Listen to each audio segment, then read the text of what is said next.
Oke, kayaknya Vivo V27 ini masih fresh banget ya di ingatan kita semua. Masih recommended banget, kayak masih baru keluar gitu. Tapi tahu-tahu udah keluar lanjutannya nih, si Vivo V29. Nah, emang beda dari kedua HP ini apa sih? Jadi biar kalian gak bingung, di sini kami coba memaparkan perbedaan dari Vivo V27 dan Vivo V29 ini. Supaya kalian bisa memutuskan beli yang mana nih antara kedua HP ini. Atau mungkin yang udah punya V27 ini perlu nggak sih upgrade ke V29? Oke, jadi desain language dari kedua HP ini sebetulnya mirip. Paling yang beda itu finishing sama warna dari bodi belakangnya aja. Nah, kedua HP ini materialnya sama-sama pakai kaca, tapi V27 yang ini pakai finishing edge matte. Dia ada gradasi warna-warninya. Kalau V29 yang warna biru ini, dia finishingnya kaca glossy. Yang edge matte ini di V27 lebih susah ninggalin bekas sidik jari. Yang V29 lebih gampang. Cuma ini nggak terlalu gitu kelihatan kotornya lah ya. Harus dari sudut-sudut tertentu baru kelihatan kotornya. Untuk ketebalan mirip ya, sama-sama tipis banget nih. Dan enak digenggam. Terus ini sama-sama melengkung. Bikin semakin nyaman untuk digenggam. Dan desain layarnya pun sama-sama melengkung juga. Jadi depan belakang itu curve. Dia bagian depan juga pakai pansol dua-duanya ya. Dan dulu itu saya ngetes V27 ini, dia merupakan salah satu yang punya layar terbaik di kelasnya. Brightness-nya pun paling cerah. Nah, saya berekspektasi kalau layar V29 itu ya paling nggak sama lah sama V27. Itu saya udah puas banget kalau kayak gitu. Saya berpikir nggak bakalan ada upgrade lagi di V29. Apanya lagi yang mau di-upgrade lagian? Udah bagus kayak gini, dia udah pakai AMOLED, udah brightness-nya cerah, terus warna udah vivid, udah smooth, support HDR10 Plus juga, terus punya fitur yang mirip sama Vision Booster-nya Samsung juga. Jadi, apa yang perlu di-upgrade? Ternyata di V29 ini dikasih resolusi yang lebih tajam yaitu 1.5K. Jadi harusnya layar dari V29 ini adalah yang paling tajam di kelasnya. Chipset yang dipakai keduanya berbeda ya. Untuk V27 pakai Dimensity 7200, sedangkan V29 pakai Snapdragon 778G. Memang Dimensity 7200 itu chipset baru, jadi pakai arsitektur yang lebih baru juga dibanding 778G di V29 ini. Tapi konfigurasinya itu agak berbeda. Powerful core di Dimensity itu cuma 2, kalau 778G ada 4. Kalau saya adu buka tutup aplikasi, kelihatan V29 sedikit lebih cepat dibandingkan V27. Lebih gegas saja. Terus kalau saya perhatikan, animasi di V27 itu sedikit ada stutter. Di update terbaru udah lebih mending sih dibanding pas awal-awal kemarin. Tapi masih ada sedikit lah. Nah, animasi di V29 ini lebih jarang nge-stutter dibanding V27. Ya mungkin kelihatan lebih optimal aja. Pas saya adu ngerender video pun, V29 ini lebih cepat. Dan bedanya itu lumayan signifikan ya. Jadi kalau ngomongin performa bisa dibilang V29 itu upgrade dibanding V27. Nah, gimana kalau kita coba performa gamingnya? Kalau adu benchmark misalnya 3D Mark, skornya lebih tinggi V27 sih. Tapi real performance-nya saya bilang masih mirip-mirip di antara kedua HP ini. Biasanya banyak game yang lebih optimal di Snapdragon juga. Tapi COD Mobile yang biasanya pelit di chipset MediaTek, settingan grafis yang lumayan tinggi udah dibuka di V27 ini. Walau tetap lebih tinggi di V29. Overall sih buat gaming di antara keduanya masih sangat mirip lah ya. Ada plus minusnya, tergantung optimalisasi dari game. Oke, terus kita bahas kameranya ya, sektor kamera. V27 dan V29 ini pakai setup kamera yang sama ya. Ada 8 megapiksel kamera super wide angle, ada 2 megapiksel depth sensor dan kamera utamanya 50 megapiksel. Speknya pun kalau dilihat sangat mirip. Sensor kamera utamanya paling beda merek sensor aja. Tapi spek sensornya sama. Nah, sekarang gimana dengan hasilnya? Untuk kamera super wide angle-nya pas di kondisi terang, detail dan ketajaman sebetulnya masih mirip. Paling beda di processing aja.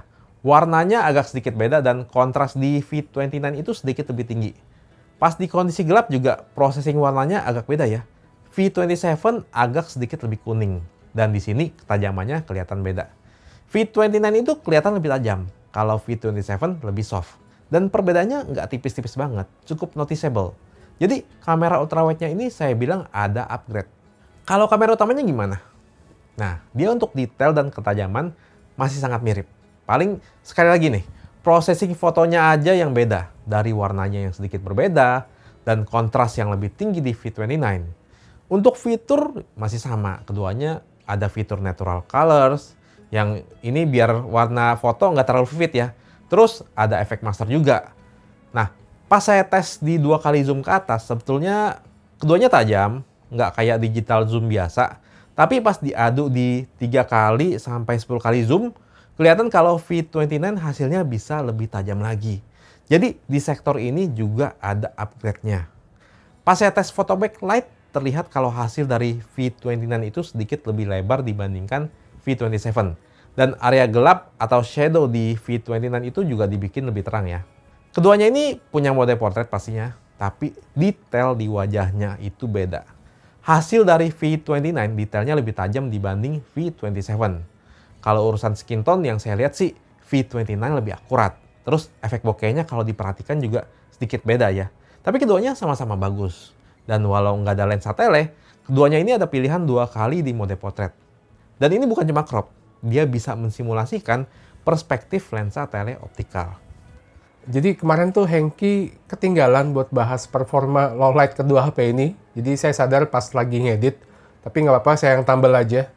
Di kondisi low light kalau saya perhatikan, V29 itu hasil fotonya lebih tajam. Tapi bedanya tipis sih, nggak terlalu noticeable kayak di kamera ultra wide-nya.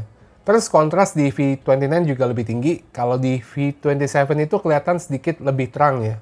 Terus warnanya juga lebih hangat, V27. Keduanya ada night mode, dan processing di night mode-nya agak sedikit berbeda juga. Oke, kita lanjut ke Hengki. Kamera selfie sama-sama beresolusi 50 megapiksel dan hasilnya agak sedikit berbeda di processing warna. Terus di V29 sekarang ada 3 pilihan zoom untuk kamera selfie-nya ini. Bisa ambil dari yang wide sampai 2 kali zoom. Nah, untuk perekaman video, kamera ultrawide bisa merekam hingga Full HD 30 fps. Ketajamannya mirip dan lagi-lagi bedanya di processing warnanya. Kalau kamera utamanya bisa rekam hingga 4K 30 fps dan di Full HD ada pilihan 60 fps. Sama ya, detail dan ketajamannya mirip. Lagi-lagi beda di processing warna. Kalau saya perhatikan, V29 cenderung hasilin video yang lebih terang. Kayak exposure-nya dinaikin sedikit gitu. Dan untuk warna, pas saya lihat di HP masing-masing, warna dari V29 ini lebih mendekati warna aslinya pas di kondisi terang ini. Pas di kondisi gelap, kalau masih ada cahaya sih, detail keduanya masih bagus. Dynamic range juga sama-sama lumayan lebar untuk sebuah HP kelas menengah. Paling V29 cenderung bikin hasil foto sedikit lebih terang dan warnanya berbeda. Kalau V27 lebih hangat dan malah bikin warnanya jadi lebih akurat dibanding V29. Jadi agak kebalik nih sama pas kondisi yang terang tadi. Terus pas di kondisi yang sangat gelap, menurut saya hasilnya masih lebih bagus V27 sih. Warnanya itu nggak pucat. Keduanya juga ada mode super night video, terus ada mode video bokeh juga. Keduanya juga ada video stabilisasi dan bisa jalan di semua resolusinya. Di 4K 30 fps bisa dan di Full HD 60 fps juga bisa. Kalian bisa lihat sendiri deh dan nilai sendiri hasilnya. Untuk video kamera depannya sama ya, bisa merekam hingga 4K 30 fps dan di Full HD ada pilihan 60 fps juga. Terus keduanya juga ada fitur steady face. Hasilnya bisa kalian lihat di layar. Kapasitas baterai sama, nggak ada upgrade, tapi charger di V29 dikasih yang lebih cepat. Dari yang 66 watt di V27 jadi sekarang 80 watt di V29. Keduanya sama-sama ada NFC multifungsi, speakernya masih sama-sama mono sayangnya, dan vibration motornya standar mid-range lah. Ya paling itu dia hasil komparasi antara kedua HP ini, dan menurut saya V27 ini sebetulnya udah bagus, bahkan sampai saat ini masih saya rekomendasikan. Saya pikir mereka keluarin V29 ini di jarak yang nggak terlalu jauh, kirain nggak bakalan ada upgrade yang signifikan gitu. Paling upgrade minor lah, saya pikir. Tapi ternyata menurut saya, upgrade di berbagai sektornya itu lumayan. V29 ini memang lebih menarik sih dibanding V27 sekarang. Tapi buat yang udah terlanjur beli V27, saya bilang ya nggak perlu upgrade ke V29. Kalau kalian mau milih antara kedua HP ini juga sama-sama worth it menurut saya. Mungkin V27 ini harganya udah turun gitu, jadi lebih murah, atau kalian mau beli yang lebih mahal, dapat yang lebih baru, itu juga nggak masalah buat saya. Jadi ya udah, saya serahkan pilihannya ke kalian aja kalau gitu ya. Oke, sekian dulu video kali ini. Terima kasih udah nonton sampai habis dan sampai jumpa lagi di video berikutnya.